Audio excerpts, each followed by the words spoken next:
What's going on, guys? Welcome to a random video on our channel. In today's video we're talking about the Pixel and Pixel XL versus the iPhone 7 and 7 Plus. Now, someone recently asked me on their channel if they should switch from iOS to Android just for the Pixel phone. And to be honest with you, I told them no. And the reason why is because I was not that impressed with this Pixel phone or even the Pixel XL. Real talk, when we talk about these phones from Google and it's an exclusive with Verizon, everyone or most people thought that was a joke. Actually, I think I only read one person who thought it was great that that phone was going to Verizon, probably because they were a Verizon customer, so I can get that. But as far as the phone itself, it does have better hardware than the iPhone 7 or even the 7 Plus, but we have to talk about what you're exactly getting from Google with a Pixel or even a Pixel XL. A better camera is interesting, and as I said before, that's great, Google, but you have to spend more than 2 minutes talking about the phones. You can't go from the phones to some hardware for your home. Who said that we needed an assistant? Google, I never thought I would say this to you guys, but you really have to sell the phones like Apple. And I know some things that Apple does when they start selling their phones and they're talking about the materials, like the ceramic used for the iPhone 7 Plus or iPhone 7. It's the most unique ceramic in the world. And if you see the ceramic with your iPhone, you know that it's a premium product.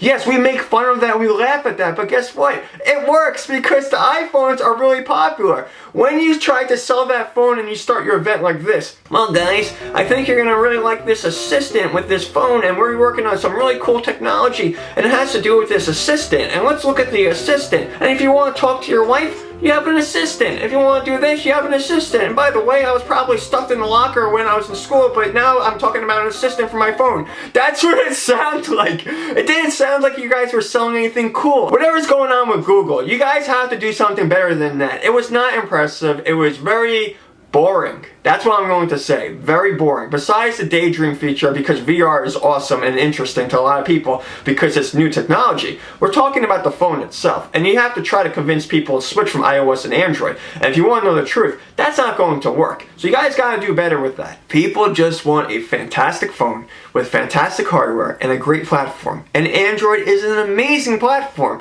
And if I compare the iPhones to even this Pixel phone, I'm like, you know what the one problem is with the iPhone? iOS. That's a fact because I don't like iOS.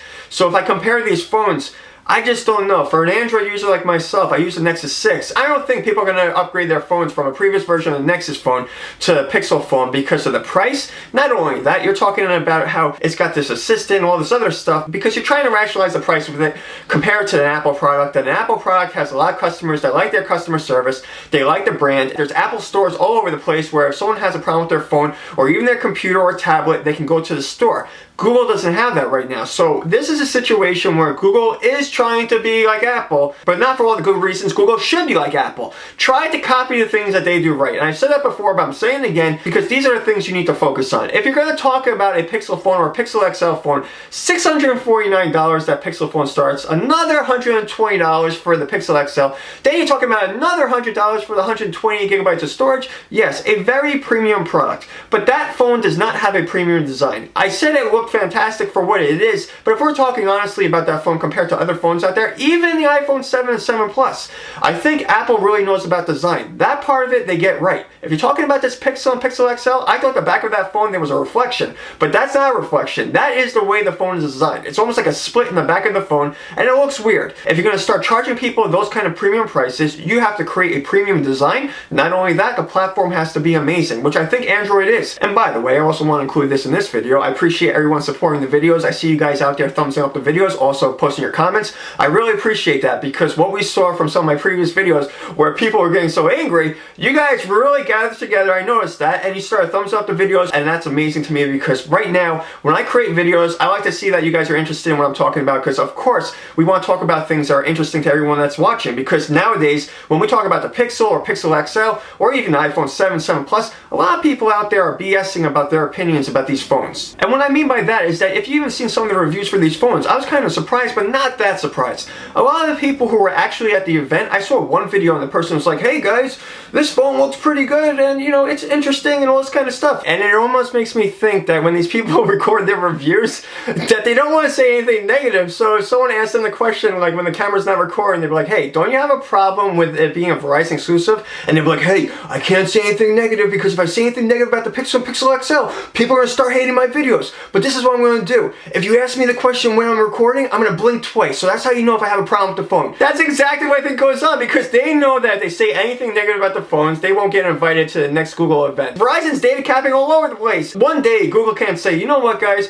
we're going to create a phone. We're going to spend 2 minutes talking about that phone during our event, and then we're going to try to get you interested with some Wi-Fi device or a home device. Are you serious? They could have at least spent 10 minutes on the phone and start talking about the speakers and the screen and the hardware and also the processor, and show an example again about gaming or something else. They could have showed a lot of interesting things with the phone. Look what Apple did at their event. I hate to say this about Apple, but again, this is another thing they know how to do. They know how to present their phones. They know about presentations. And although some of the stuff is funny and interesting, because when we talk about Apple, of course, they want to talk about their products and how they're premium. We all know this. But if you watch that Google event, you would say, hey, they have a lot to learn from Apple. And they have to do a much better job if they want to charge Apple prices. And that's just being real about it. It's Apple premium prices. It's an exclusive of Verizon, which is absolutely ridiculous. And not only that, if you get the phone with 128 gigabytes of storage, you're almost spending $900 on a phone that's not that much different from the previous versions of the Nexus phones. We have to question how much you're charging for this phone if we're comparing it to the other phones on the market. You know who gets design right? Samsung. Samsung designs phones in a unique and interesting way. They really understand design.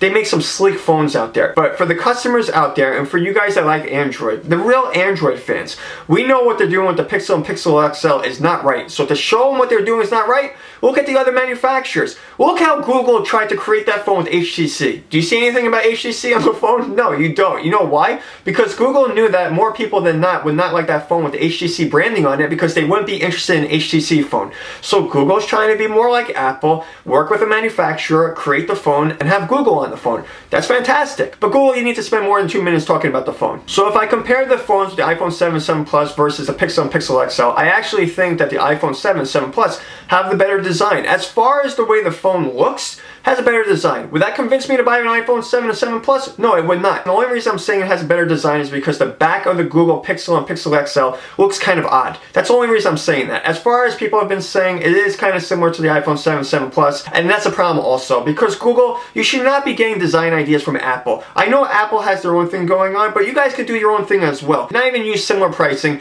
and you can create some amazing phones. I wouldn't tell people to switch from iOS to Android for this phone. That's what I'm saying. For the other phones out there, which there's a variety of Android phones, if you're interested in switching from iOS to Android, yes, I would say look at the other phones, and that's including Samsung, like I said before. Now we're talking about which is the better phone. The Pixel and Pixel XL, with the hardware and the platform, I think it's better, and this is my personal opinion, than the iPhone 7 and 7 Plus. But that's because the platform to me is that important. When I used the iPhone, I was not impressed, and it has a lot to do with iOS. The hardware is the hardware. The iPhone 7 and 7 Plus, they're not bad phones. But if we're looking at the Pixel and Pixel XL, that platform is a lot better. It is far better than anything that's going on with iOS. And again, that's just my personal opinion. So if you're an iOS fan and you're an Apple fan, I get why you use iOS, as well as like I'm used to Android. So that's the way it goes. If you always use Android, pretty much you're going to be interested in Android. And if you use iOS all the time, you're going to be interested in iOS. Or if you use both, that's fantastic as well. If you use an iPad and also you're interested in an iPhone or even an Android phone, whatever the situation is, and vice versa, you might be interested in a variety of platforms that you use. I mean, I use a Mac and I'm also using Android. I have a Samsung TV. I use a variety of products from a variety of companies, and that's the way I like to purchase my products. So companies like Google